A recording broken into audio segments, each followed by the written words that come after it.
crew, happy Sunday. Welcome to Chrissy's Coaching Corner. Last week was really busy, so we missed a week, but that's okay. We're back up and running today. We'll see how next week goes.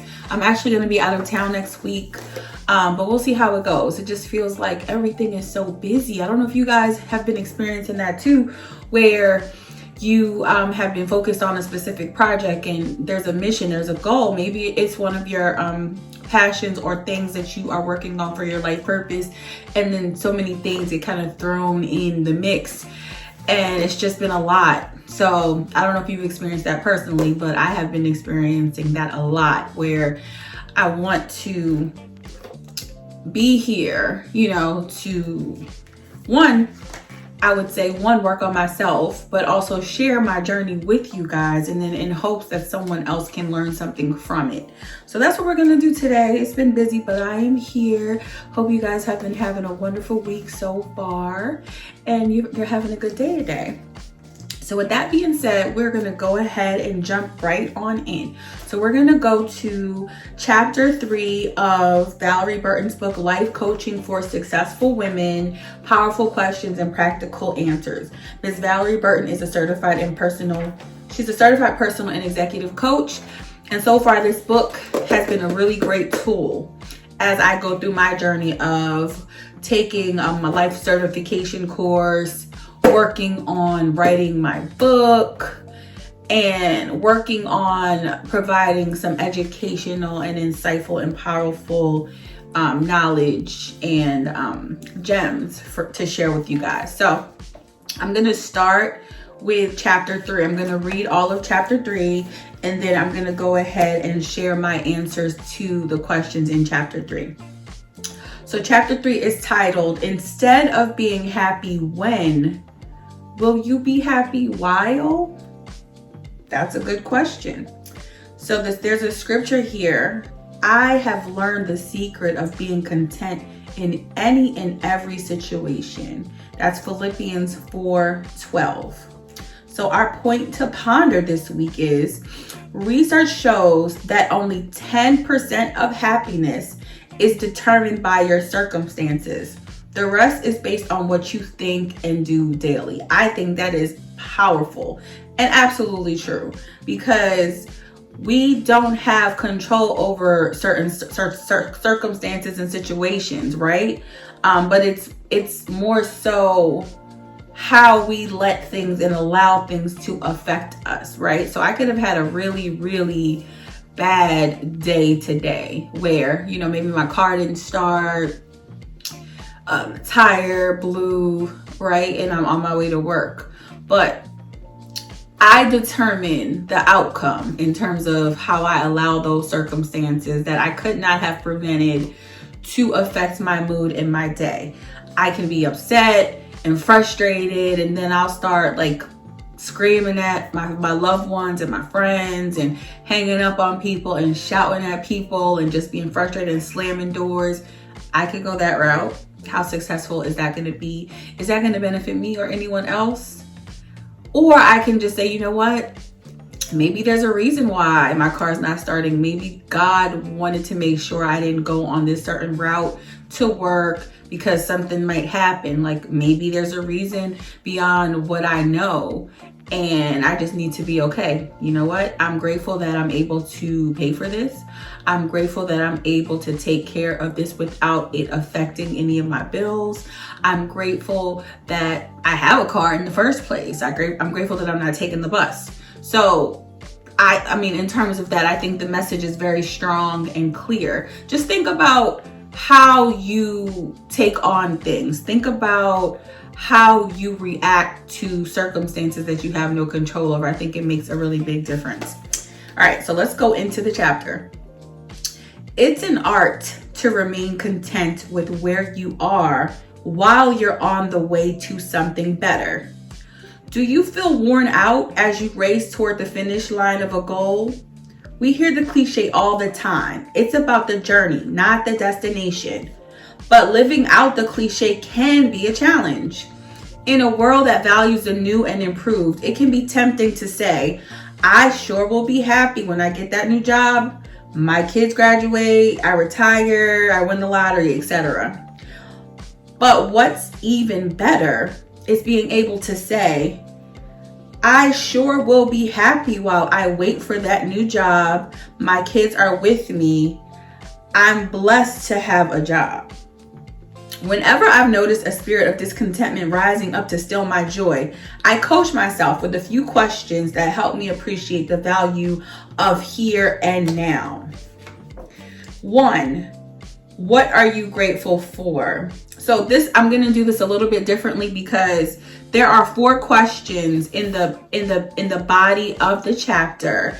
And actually, in terms of at the bottom, the coach yourself is the one that I usually answer. The coach yourself section actually refers back and tasks us with answering these 4 questions. So what I'm going to do is I'm going to read the paragraph for the first question, and then I'm going to answer it, and then I'm going to go into it with the second, the third, and the fourth. So as I read the paragraphs for each of the questions, I'm going to answer those right away, since we will be referring back anyway, if that makes sense. So I'm going to go ahead and do that. Okay. What are you grateful for? Contentment and gratitude are inextricably connected. Gratitude empowers you to notice the blessings right in front of you. It opens your mind to the little blessings that, if they suddenly disappeared, wouldn't seem so little anymore. Stop talking, thinking, and complaining about what you don't have, and start noticing what you do have. Okay, so let me go ahead and read number 1. Number 1, what are you grateful for? I am grateful for every day, every minute, every second that I breathe and am alive. I am grateful for my limbs. I am grateful that I can see, that I can walk, that I can taste, that I can feel. Some people can't see, right? We do have some blind people in the community. We have individuals that cannot walk, that might need a wheelchair, or may need someone to assist them, or can't do any of it, are ambulatory, right? They can't get out of bed, that are not ambulatory, that can't get out of bed, that can't move. So I'm grateful for the fact that I can just literally just jump out of bed, right? I can walk around, I can breathe, I can see. I wear glasses and they're really thick. So, I mean, it's a little fuzzy sometimes, but I still can see, right? With some aids, with some support, with an accommodation, I can see. I'm grateful that I can experience the warmth of the sun, the beautiful breeze on a nice day, the walks. I've been taking morning walks and they have been amazing. Like right before I start work, I've been taking walks on the track at the local high school, and it's been a game changer. It just, it feels so good to be outside and you just feel the breeze and you just feel the air. It's a whole vibe, guys. So I'm just grateful that I'm able to do that. So even the little things, I think the little things mean more than the big things, right? I am grateful for my purposeful career. Very grateful for that. So I work with older adults and individuals with disabilities. I help ensure that they are getting resources and access to different programs that they need. And for me, it's a really purposeful job because I love to help people. And for me, when I talk to the constituents, because I'm a director, so I don't necessarily talk to them all the time. I'm more so into like the reporting and the tracking and the measurable outcomes and all the technical things. But every so often I'll go to an outreach event and I will connect with someone and they will just mention how helpful our services are and how awesome the staff and the team are, and just give me narratives and stories about how things have been helpful, how they have been helped by the staff and the community and the resources and things of that nature. And just sometimes they need a listening ear. So sometimes I might even get a phone call on my work cell phone from a constituent that started off as a complaint, and then it ended in a whole conversation about, just the energy in terms of them having a conversation with me and them feeling better. Sometimes we can't resolve their issues, but just having a person that really cares, it means the world. In this world of insanity, where we have like so many selfish individuals and not everyone, but there are a lot of people that are only out for themselves. And honestly, it's not their fault. It's just the way life has programmed them to be. And they have not been healing. They have not been doing the healing work to think beyond that and be better. So that's a whole nother story and a whole nother conversation. We're not going to go there. However, when these older adults or individuals with disabilities, they come up to us and they talk to us and they connect with us. I love those moments where I can really connect with them one-on-one, and they just let me know, like, even if I couldn't help them, that they just appreciate my energy and they appreciate me listening and me caring, and just the connection with living in your purpose, serving in your purpose it is indescribable, right? And I'm very blessed and fortunate and grateful, because I know a lot of people are not working or serving in their purpose. They have a job because it pays and they can pay their bills. But that's a miserable existence. So I can acknowledge that I am absolutely grateful that I have a career that I enjoy and that is a part of my purpose. Okay, I am grateful for financial stability. I am grateful for my mild-mannered, good son. He doesn't get into a lot of trouble. He never has his whole entire childhood. He's very chill. Like, God knew what I needed. I tell you guys, God knew what I needed. I am grateful for my peace and tranquility. I am grateful for God-appointed connections and relationships, for sure. I am grateful to God for being here for me no matter what. And I'm going to leave it at that. Number 2. So let's go back to the book, and I'm going to read number 2. What's the most important lesson being offered to you right now? When you're too focused on the future, you can miss the lesson being offered to you today. Even more important than reaching a goal is who you become in the process of reaching it. What character traits are being developed? What destructive habits are being eliminated? What are you learning that you would not have learned otherwise? Look for the lessons, appreciate them, embrace them. That was really good too. All right, so my answer to number 2, what's the most important lesson being offered to you right now? I would say patience. I struggle. I'm very impatient. I want things to go now at a rapid pace. I got a checklist. I just want everything to be knocked off.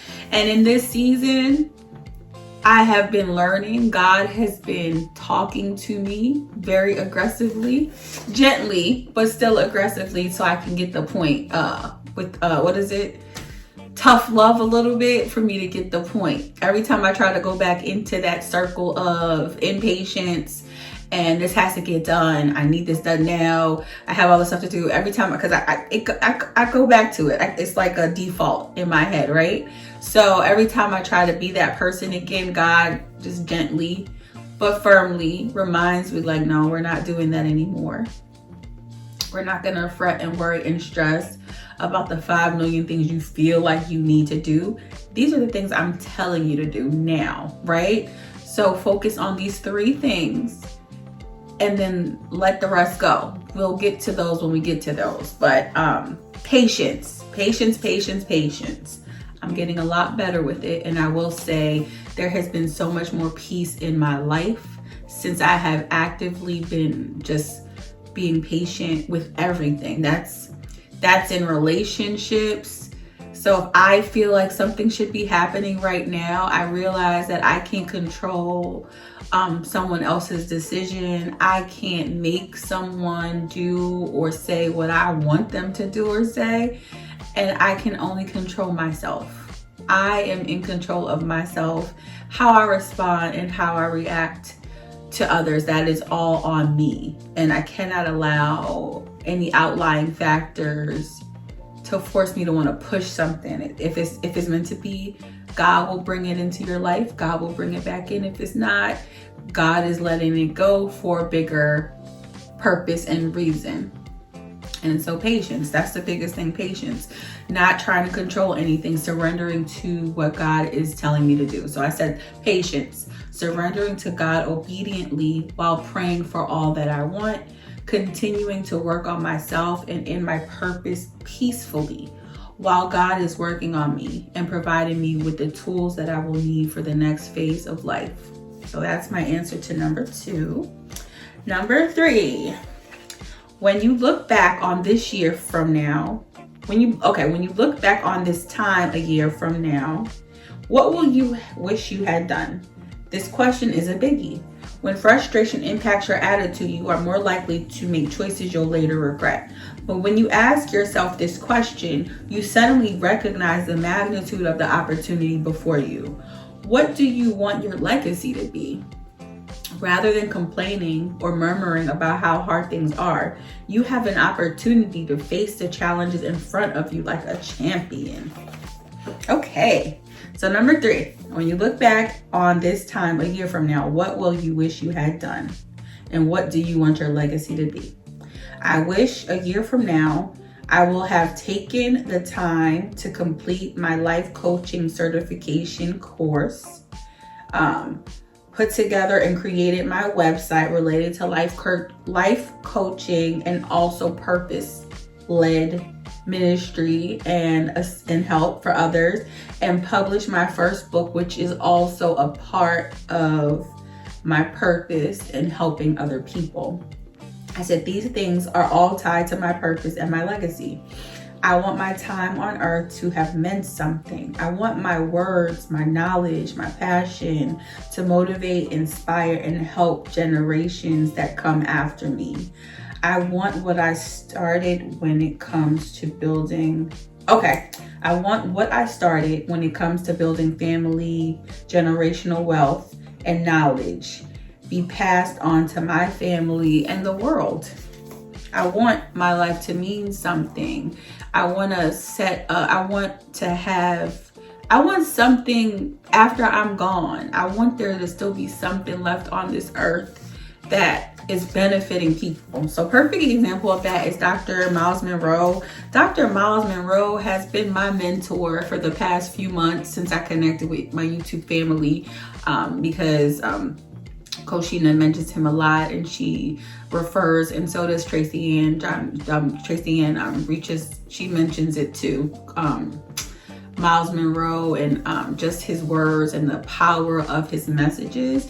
And I have been listening to them, and they are powerful. They will change your whole mindset if you let them. So I want to be a Miles Monroe in my own right, in my own passage and right. So Chrissy Sam, right?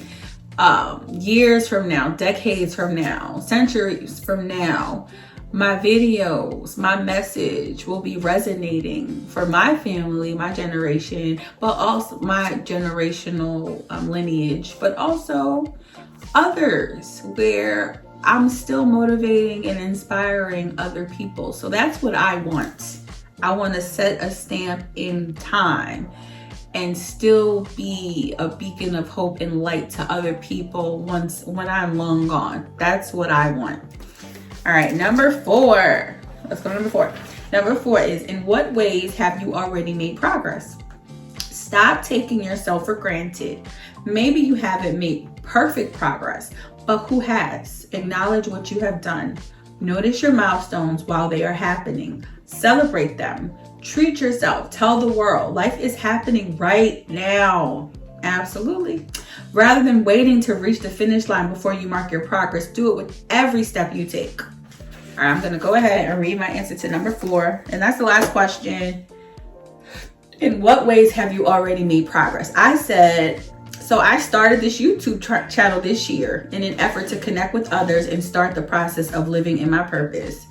I have been very intentional in all of my relationships and in making connections with like-minded people. We are encouraging, inspiring, and motivating each other to reach and help the masses. We are building a network of support and strength. I completed the rough draft of my first book, and I am currently working through the editing process. I hope that this book will help others build resiliency, courage, and strength. Also, I have set boundaries in my life. These boundaries have allowed me to move in peace and to allow peace to enter into my life, allowing me the mental energy to focus on my purpose and God's assignment for my life. I think the boundaries has been the biggest game changer for me this year, because there's so much peace now. It's kind of like the things that bothered me or gave me anxiety, because I can be an overthinker. I tend to I'm a feeler, all in my feelings. I'm a very sensitive person. Now that I am in tune with my feelings, extremely soft and sensitive, and I need to protect my peace and my energy. So I have to be aggressive about that. Not nasty, but aggressive and assertive about my peace and setting those boundaries. And what I've noticed is with setting the boundaries, because my soul is at ease, my spirit is pure, my heart is pure, I'm able to be more creative and productive and really get down to the deep soul and the root of why I am here. It's not clouded by anxiety or hurt or depression. That's cleared away when you put boundaries in place. That gets cleared away, and then you can focus on your purpose. I feel like I've said this before, but the adversary wants you to be confused, wants you to be depressed, wants you to be hurt and in your feelings. So your brain is so busy focusing on your feelings and your emotions, you're not as productive or as creative or as purposeful as you need to be. And you're not living in your full purpose, because your brain and your soul and your energy is so bogged down by all of these other things that are not relevant. They're meant to be a distraction. So very important to set boundaries. I definitely encourage you, if you have an issue with boundaries and you're struggling with sadness or depression or anything like that, I refer you to Boundaries by Henry Cloud and Dr. Robert Townsend. It's a game changer. It's a white book with a pencil. It's like someone's writing with a pencil. Powerful book. That book changed my whole mindset when it comes to boundaries. So take a look at that when you get a chance. So that's the end of 4. I'm gonna just wrap this up by reading the bottom part of this. So my challenge to you is to choose to be content right now. And then in the Coach Yourself, it's in what ways do you struggle with the spirit of discontentment? Take some time to consider and respond to the 4 questions above. So I already did that for us as we went along. So if you would like, I encourage you to go ahead and go back and refer back to those questions. I'll read the questions again in case you want to jot them down and refer back to them and try to do the work on your own. So the first one is, what are you grateful for? 2 is, what's the most important lesson being offered to you right now? What character traits are being developed? What destructive habits are being eliminated? And what are you learning that you would not have learned otherwise? That's all in section 2. Section 3, when you look back on this time a year from now, what will you have done? What do you want your legacy to be? And the 4th one, in what ways have you already made progress? Maybe you haven't made perfect progress, but who has? So in what ways have you already made progress? So think about those. Take some time this week to really put some work in and ponder those thoughts. If you're struggling with feeling happy, if you're struggling with being sad about certain situations, I think this is a really good and powerful chapter to try to change your perspective. So I encourage and I challenge you to do the work this week, okay? So with that being said, thank you guys for joining Chrissy's Coaching Corner, and I look forward to talking to you guys hopefully next week, but we will be in touch. Have a good day.